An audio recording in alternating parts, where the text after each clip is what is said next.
विकास की आंधी। हर विधायक माननीय मुख्यमंत्री जी की प्रोफाइल का, इनके व्यक्तित्व का कायल है। हर विधायक ये चाहता है।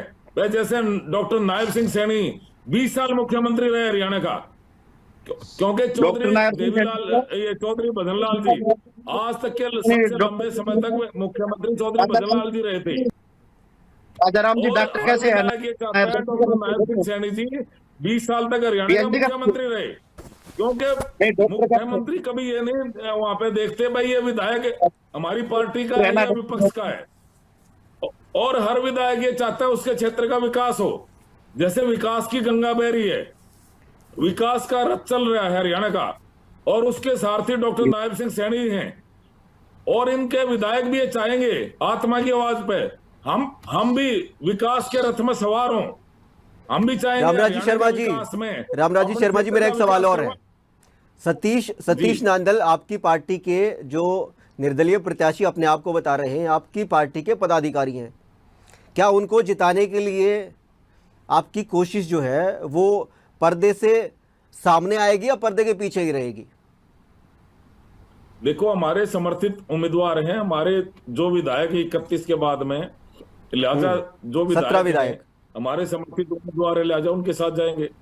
और रही बात कुछ विधायक हैं जो निर्दलीय कैसे है? फिर आपकी पार्टी के पदाधिकारी हैं, निर्दलीय कैसे हुए? वो तो भाजपा के ही हुए। नहीं, वो निर्दलीय बढ़ दिया तो निर्दलीय हो गए। वो लगातार क्या नाम भाई सोनिया गांधी क्यों जेल नहीं गई और क्या नाम राहुल गांधी क्यों जेल नहीं गया? जब उनके खिलाफ कोई सबूत ही नहीं बनता तो जेल कैसे चले जाएंगे? और रही बात उनकी क्या नाम भाई, अब लगातार वो क्या है कांग्रेस के प्रति आक्रामक हो रहे हैं। और मेरे साथी डॉक्टर राजाराम जी ने बार बार कहा है कि डॉक्टर नायब सिंह सैनी, तो डॉक्टर नायब सिंह सैनी उनको कहने का मतलब क्या? वो पीएचडी है या फिर वो एमबीबीएस डॉक्टर है या फिर वो वेटरनरी डॉक्टर है? तो ये डॉक्टर की उपाधि उन्होंने क्यों लगाई है? क्योंकि उनकी एक तरह से योग्यता सिर्फ बीए एलएलबी है। इन लोगों का क्या है, नकली एक तरह से बड़े नेताओं का इलाज कर दिया तो नाड़ी अवैध हो गया। नाड़ी अवैध फर्जी डिग्री के मामले में आज तक मोदी जी की डिग्री नहीं पाई गई, स्मृति ईरानी की नहीं पाई, अब नया और नायब सैनी को एक और लेके आए हैं उसमें। तो मैं इसके लिए आरटीआई लगाऊंगा कि बीजेपी के प्रवक्ता ने डॉक्टर नायब सिंह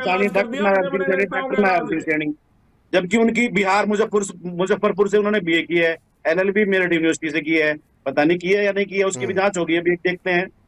और इनके जो भी ये मुंगेरी लाल के हसीन सपने लगाकर बैठे हैं, कांग्रेस को हरा देंगे, ये कर देंगे, ये अपने मन में से निकाल दें। और जितनी भी ताकत है ना बीजेपी के अंदर, इस इलेक्शन में हमें हरा के दिखा दे। आज चैलेंज करता हूं मैं आप लोगों को। पीछे हमारा बड़ा चैलेंज है, ये बड़ा चैलेंज है, बड़ा चैलेंज है। रामराजी शर्मा जी, बड़े नेताओं के इलाज मैं रामराजी शर्मा जी, मैं थोड़े शब्दों में आपसे जवाब चाहूंगा। अपने मुख्यमंत्री जी, सबसे पहले कांग्रेस के प्रवक्ता ने ये कहा कि हम चैलेंज कर रहे हैं बीजेपी को कि हमें हरा के दिखाएं। एक सवाल। दूसरा सवाल जो ओंकार जी ने कहा कि हम कांग्रेस के विरोधी नहीं रहे, हम तो इंडिया गठबंधन में शामिल होना चाहते थे और कांग्रेस के कुछ नेताओं की वजह से शामिल नहीं हो पाए। अगर शामिल हो जाते, आम आदमी पार्टी और इनेलो अगर इंडिया गठबंधन में शामिल होती तो परिस्थितियां कुछ और भी हो सकती थी हरियाणा की सियासत की।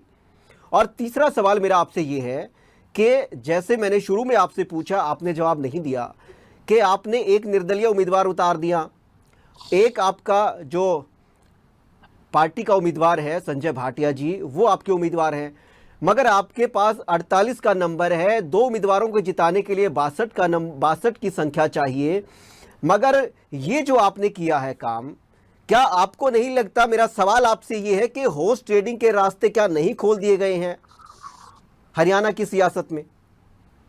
बताएं, कम शब्दों में जवाब दें।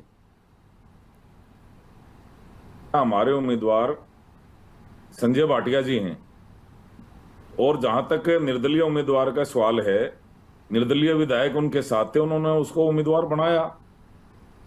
और जहां तक आत्मा की आवाज पे, मैंने कहा बार बार मैं ये की बात कह रहा हूं, आत्मा की आवाज पे दूसरे दलों के विधायक उनको सपोर्ट करेंगे, क्योंकि जब एक भव्य आपने अभी एडमिट किया था कि जो हमारे एक्स्ट्रा 17 विधायक है 31 के बाद, वो भी सतीश नांदल को सपोर्ट करेंगे। और जब कांग्रेस के और उसी पे सवाल उठाया गया जो विपक्षी प्रवक्ता है उनकी ओर से, क्या वो आत्मा की आवाज नहीं सुनेंगे? क्या वो उसने इस्तीफा दे दिया है बीजेपी से? विधायकों की आत्मा बीजेपी से इस्तीफा दिया है नांदल साहब ने।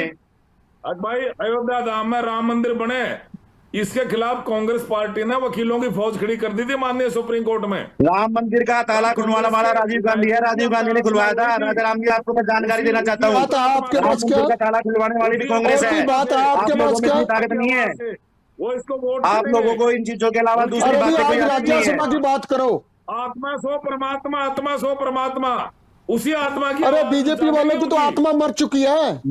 अरे मेरे उसमें भाई, भी आप लोग इस भव्य अयोध्या के राम मंदिर में भी आपने का घोटाला निर्माण किया है, अयोध्या धाम में बन रहा उसमें था। भी आप लोग पैसा खा गए हैं। कांग्रेस को क्या नुकसान था?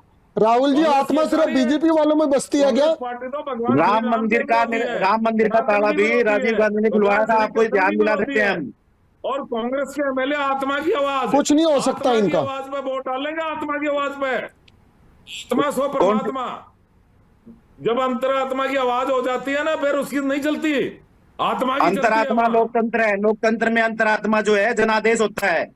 आप लोग क्या हर चीज को धार्मिक उस पे लेके जाते हैं, क्योंकि आप लोगों का एजेंडा यही है धार्मिक समाज में क्या- आप ये विभाजन बताओ, राम मंदिर विभाजन का का निर्माण विभाजन जब करना। अयोध्या समाज धाम में में बन विभाजन रहा के था, अलावा आज तक आपने कोई काम वकीलों की किए हैं? फौज क्यों खड़ी करी?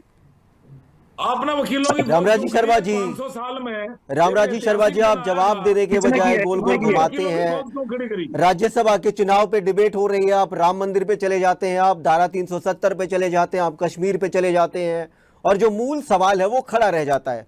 खैर, जनता सब देख रही है, दर्शक सब देख रहे हैं, सब सवाल सुन भी रहे हैं, और जवाब जो दे रहा है उसका जवाब भी जनता तक पहुंचता है। आप सब लोग इस विशेष डिबेट में, इस महा डिबेट में और इस महत्वपूर्ण मुद्दे पर शामिल हुए, आप सब लोगों ने वक्त निकाला। आप सब लोगों का बहुत बहुत शुक्रिया, बहुत बहुत आभार, बहुत बहुत धन्यवाद।